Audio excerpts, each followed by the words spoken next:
Ar skubėjimas visada reiškia, kad tai svarbu?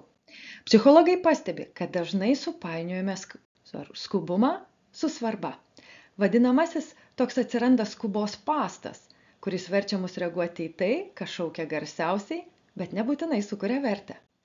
Tyrimai rodo, kad žmonės, kurie sąmoningai kasdien atsirenka vieną ar dvi svarbiausias užduotis, patiria mažiau streso ir pasiekia didesnių ilgalaikių rezultatų.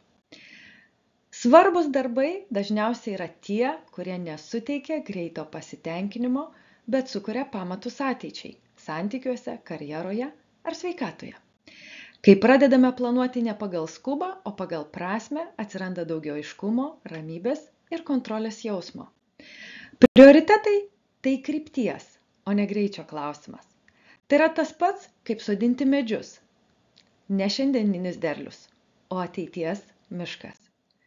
Ką šiandien gali padaryti, kas iš tiesų kurs ateities vertę? Spausk, jei nori daugiau aiškumo tarp to, kas svarbu, o kas tik skubu, arba atrasti naujas idėjas.